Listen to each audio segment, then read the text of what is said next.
Bonjour à toi et bienvenue dans cette nouvelle vidéo.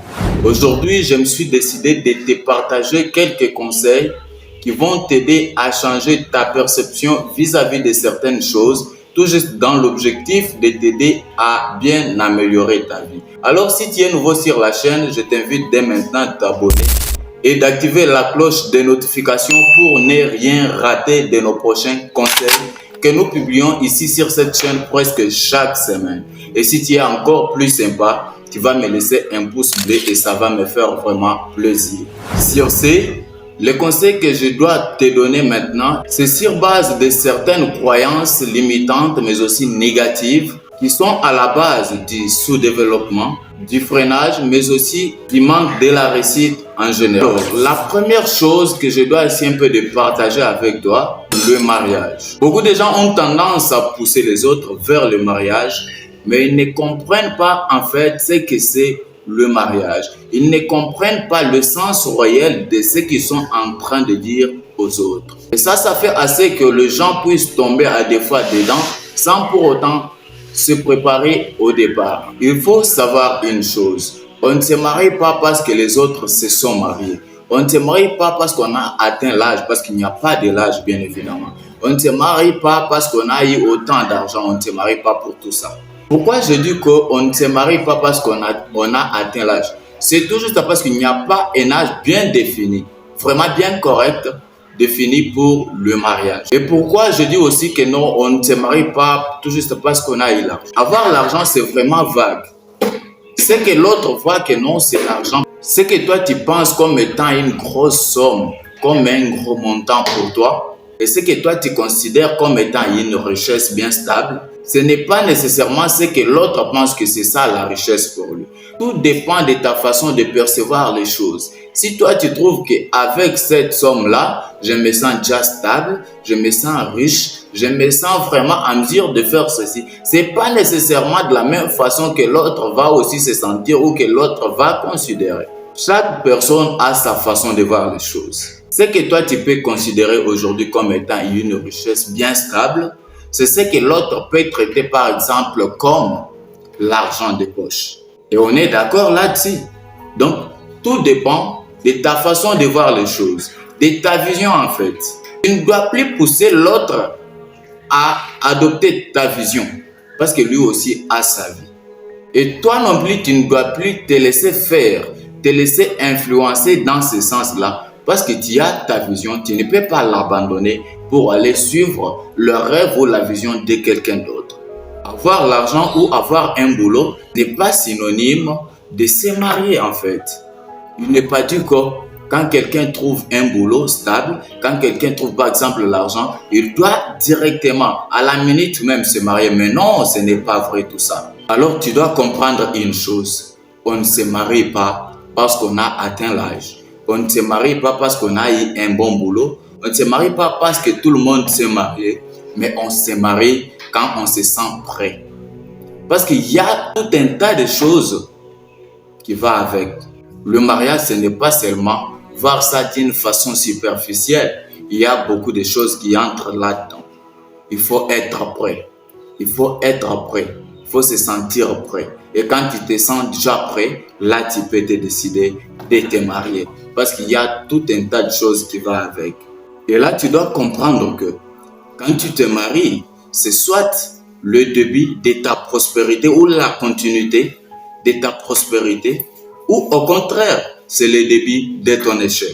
Parce que la réussite d'un homme ou d'une femme dépend à 80% du type du partenaire avec lequel il va entrer en couple. Si tu es un homme, ta réussite va dépendre à ce moment-là de la qualité ou du type de ta partenaire. Si tu es une femme, ta réussite ou ta prospérité, ça va aussi dépendre, c'est conditionné par le type du partenaire qui va entrer avec toi en couple. Et là, tu dois tirer beaucoup d'attention parce que c'est tout juste un choix de vie. Tu ne dois plus t'hasarder là-dessus.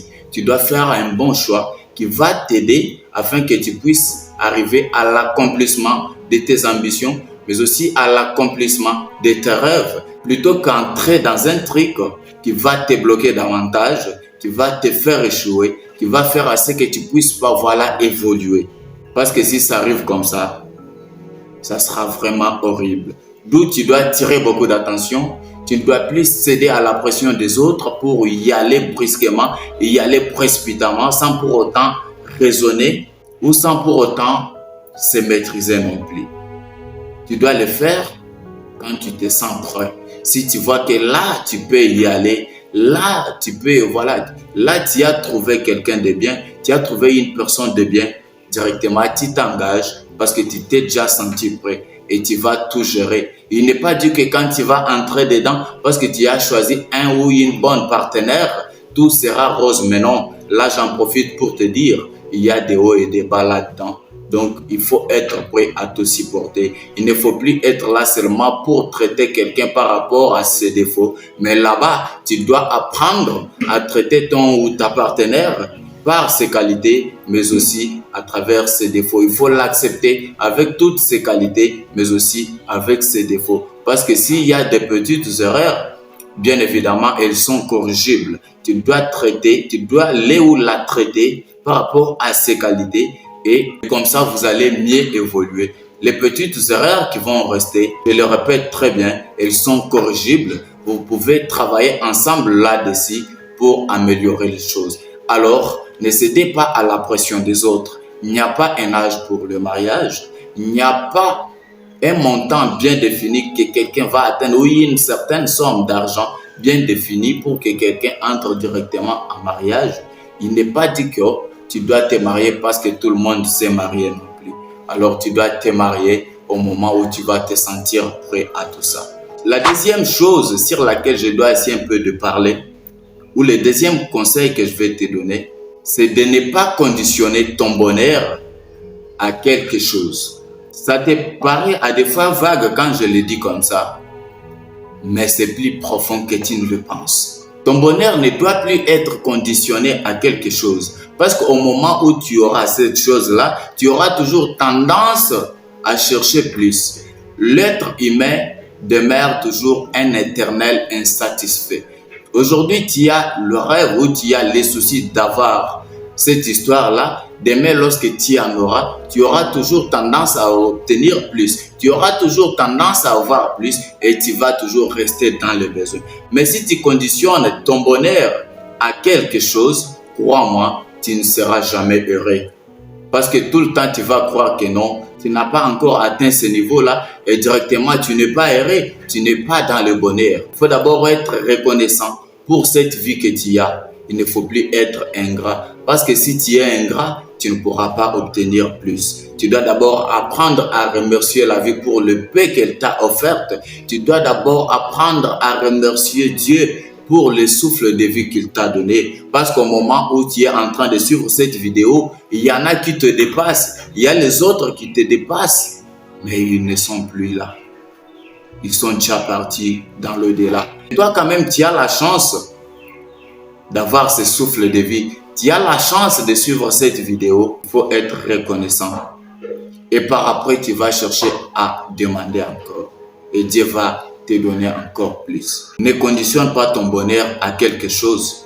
Parce que la plupart du temps, on se met à chercher ou à vouloir obtenir des choses peut-être qu'on imagine. Et lorsqu'on trouve seulement ces choses-là, directement, on perd cette motivation. Toute la motivation qu'on avait, toute cette force-là, l'énergie qu'on avait mis là derrière tout ça, pour obtenir tout juste cette chose-là, dès qu'on l'obtient, directement, on perd toute cette énergie-là et on voit comme si rien n'était. Et on n'accorde même plus de la valeur à cette chose-là qu'on était en train de chercher depuis tous ces temps. On se voit déjà dans l'obligation d'obtenir encore plus.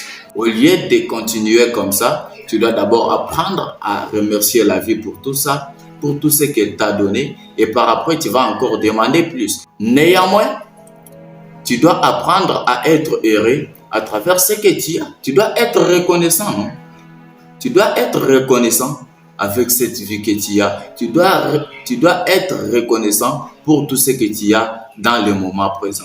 Il faut savoir une chose. Pendant que tu es en train de raisonner à obtenir plus, crois-moi, il y a des milliers, et je dirais moi des millions de gens qui rêvent d'obtenir la vie que tu as aujourd'hui, la vie que tu es en train de négliger aujourd'hui sans que tu le saches. Alors prends tout juste une minute, remercie Dieu pour tout ce qu'il a fait pour toi. Ça ne te coûte pas des millions, c'est tout juste un petit temps. Remercie Dieu pour tout ce qu'il t'a donné et sois heureux avec ce qu'il t'a offert. Et comme ça, tu vas encore demander plus et va encore te donner. La troisième chose ou le troisième conseil que je dois te donner, c'est d'apprendre à donner et puis recevoir en retour. C'est pourquoi les gens qui ont déjà compris cela vont souvent vous dire, avant d'être entrepreneur, il faut d'abord commencer par être entre-donneur. Donc tu dois d'abord donner et par après tu vas chercher à obtenir. Mais si toi tu es là, tu ne veux pas donner, mais tu es toujours dans les soucis d'obtenir, de recevoir. Crois-moi, ça ne marche pas comme ça et ça ne pourra pas aller. Tu dois d'abord apprendre à donner et comme ça tu vas recevoir en retour. Et c'est aussi simple que ça. Alors le quatrième conseil que je te donne, c'est de ne plus être là dans la comparaison de ta vie par rapport à la vie de X ou de Y. Tu dois apprendre à te comparer à toi-même. L'unique personne à laquelle tu dois te comparer, c'est ta personne d'hier. Tu ne dois plus être là en train de comparer ta vie à celle des autres. Pourquoi? Parce que la vie des autres, c'est tout juste la vie des autres. Ce n'est pas ta vie en fait. Compare-toi à ta personne d'hier. Regarde un peu ton parcours.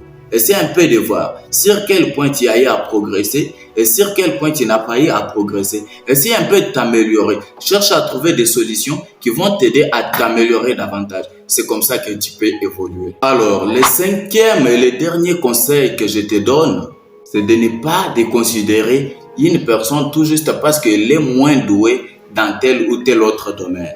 Quelqu'un peut être mauvais dans ce truc-là, mais ça ne veut pas nécessairement dire que dans l'autre truc-là, il sera mauvais. Mais non, il peut être faible dans ce domaine, mais dans l'autre domaine, il est fort. Et dans l'autre là, il est excellent.